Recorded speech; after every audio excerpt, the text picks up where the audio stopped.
สบายดีพี่น้องสวัสดีค่ะทุกคนสวัสดีทุกผู้ทุกคนมาส่งลูกมาโรงเรียนเราสิพากันไปหากินเขาคนกินยังกับบุ้งเอาลาดจะวันที่5พอไปมาจากโลนะ20 โลนี่แหละประมาณมาหาเบิ่งร้านได้แซ่บๆไปกินไก่ย่างหาดาวเซาเด้อไก่ย่างวิเชียนเห็นไก่ย่างหาดาวมันกินคู่มือไรไก่ค่ะได้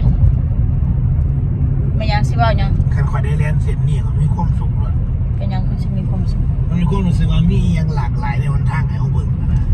เส้นนี่นะ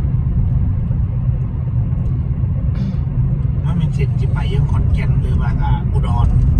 กรุงเทพหรืออะไรก็แล้วแต่ต้องผ่านเส้นนี้ไปถ้าแถวบ้านเรานะเอาบาทนี้สิบ่าวนะสิบ่าวถึงคอมเมนต์เร็วๆเนาะเขาใส่คำว่าคอมเมนต์เร็วๆหรือสมองเร็ว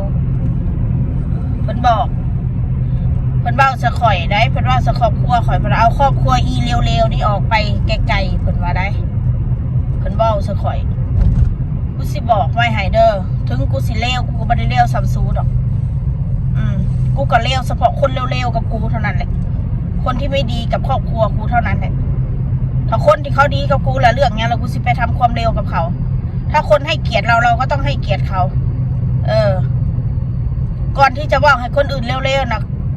มึงนะคือไต่ตองสมองดีๆก่อนเขาได้ทำอะไรให้มึงไหมเขาทำอะไรให้มึงย้อนถามมึงด้วยนะว่าเขาทำอะไรให้มึงไม่ต้องมาอ้างว่าอีนี่ด่าคนด่าแต่คนแล้วที่พวกคอมเมนต์มาด่าครอบครัวกูเนี่ยด่าได้บอกมีสิทธิ์อะไรอ่ะถามเนี่ยสู้ใส่สิทธิ์ยังน่ะสู้สิมาด่าคนอื่นแบบน่ะคนอื่นเขาก็มีการทำมาหากินของใครของมันแล้วมาก้าวไก่ทำไมล่ะกูถามสู้ไหนมีชีวิตมีหัวใจก่อนสิว่าสักคนอื่นเลวนะคือเบิ่งสมองจะคล้องมันถ้ามึงดีจริงนะมึงคอมเมนต์บ่ได้ดอกคำนี้นะกูสิบอกไว้ให้เด้อ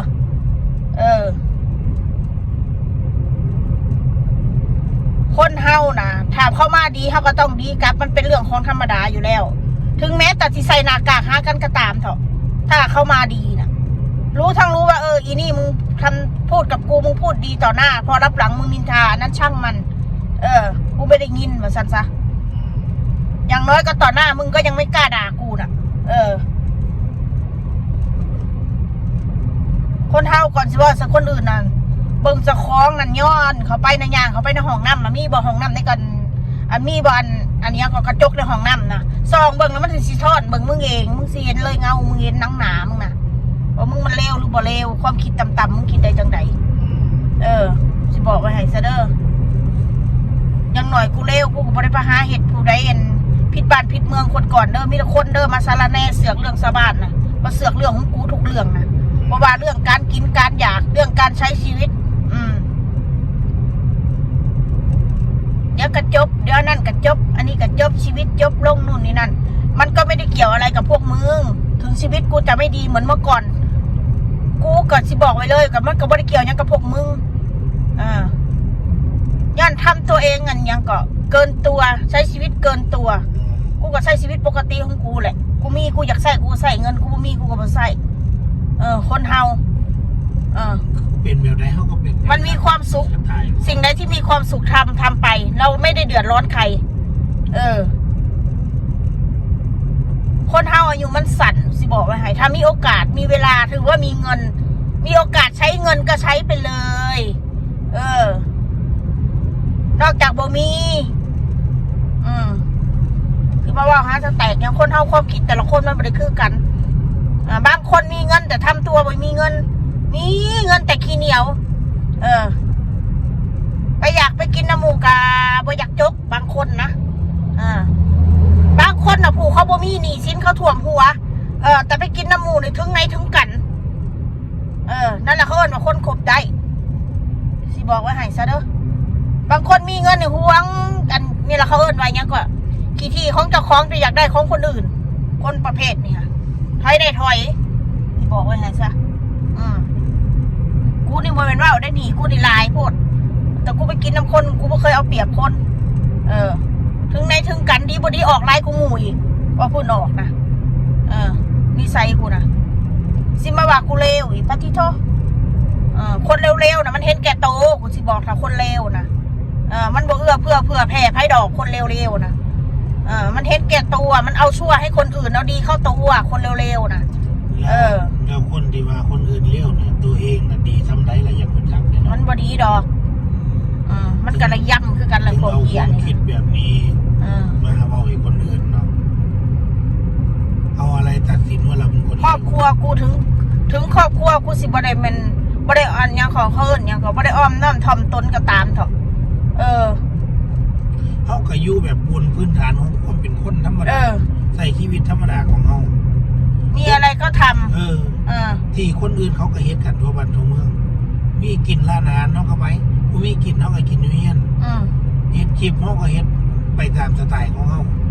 าออกมาตอบคอมเมนต์กับเฉพาะคนที่มาบอกมาด่าครอบครัว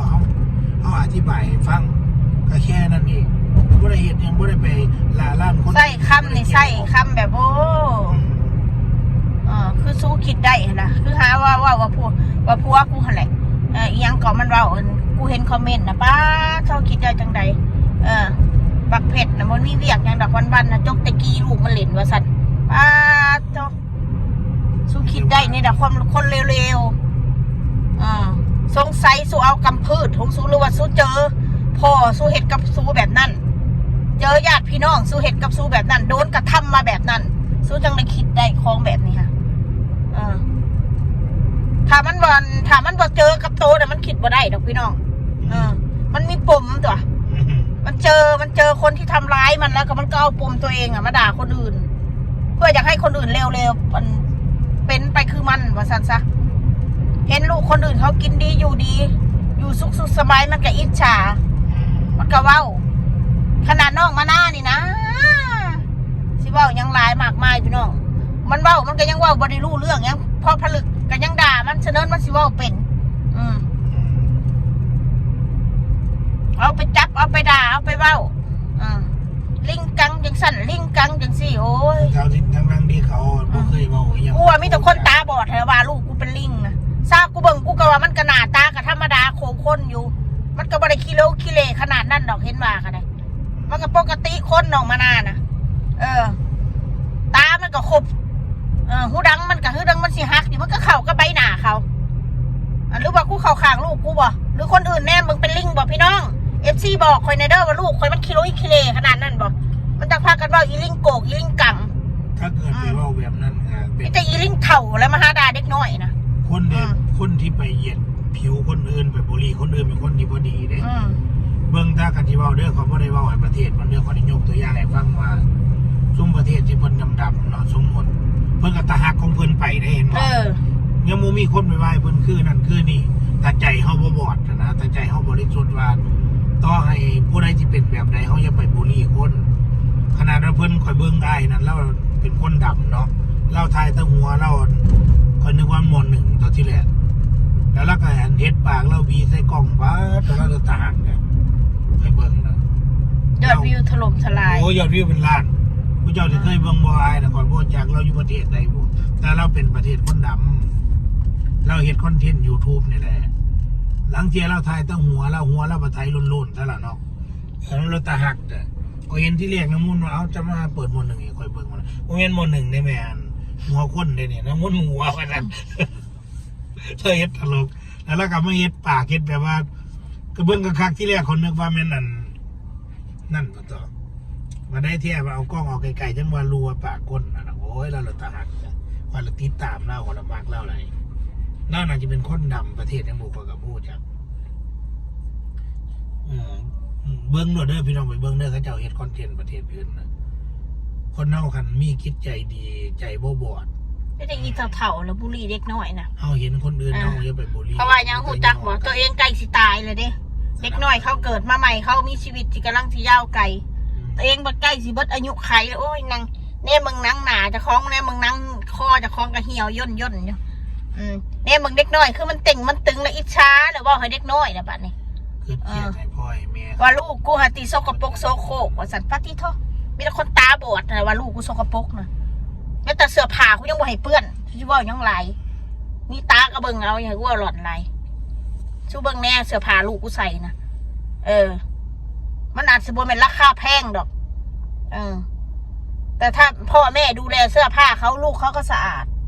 เบิ่งแน่ลูกกูนะขี้ตาสู้เห็นบ่เฮ้ยเกี่ยงอร่อยอยู่ถ้าคนมีใจเบิ่งนะนั่นก็ใจบอดเขียนให้พ่อให้แม่เขาแล้วบ่จักแนวสิเว้าแล้วก็ลงกับลูกเขาเฮ็ดความหมายว่าคันเว้าให้ลูกมันสิเครียดคอนะกูก็บ่ได้เครียดแล้วกูมื้อนี้อยากว่ายังก็เว้าเถอะกูคิดซะว่ามึงเว้าแล้วมึงก็สิย้อนเข้าโตมึงเองหั่นแหละโอ้ขายเนื้อหัวน่ะเฮ็ดทางให้เงินได้ป่ะเป็นตาบ่เราซอยให้กินอยู่อันนี้นะร้านในกันขึ้นก็ว่าพุ่นดิบปานก็สิกินคู่มื้อเลยติบอกว่ากันเกินลูกค้าสิกินก็กินซะกูสิซื้อให้มื้อละโลแดกมึงไปมื้อละโลนะให้มันเรียบร้อยซะถ้าบอกบ่ฟังอะไรก็ได้เขาเห็นซีนมาสิตายอยากกินโลดกูมีปัญญาซื้อให้กินมื้อละโลนะกินโลดมื้อละ300กูสิซื้อให้กินเจ้าพ่อเข้าใจพ่อบอกหมายพ่อว่าถ้าเกิดเป็นลูกค้ามาเห็นเป็นตะลุงไปให้เราซอยให้กินนั่งยอดเลยบอกหมายเขาว่าสิบ่แม่นว่าเฮาไปกินแปลว่าทำเลี้ยร้านขายเหล้าเว้าอย่างนั้นก็แล้วแต่เว้าอย่างนั้นก็คืออยากกินคือเก่าแล้วลองซื้อให้กินบ่ก็ค่ะบ่กินเด้บ่กินหน่อยนะกินหลายไปแล้วพี่น้องกูเบื่อไปใหญ่เพชรแห้งแล้วตอนนี้ไปแล้วเด้อ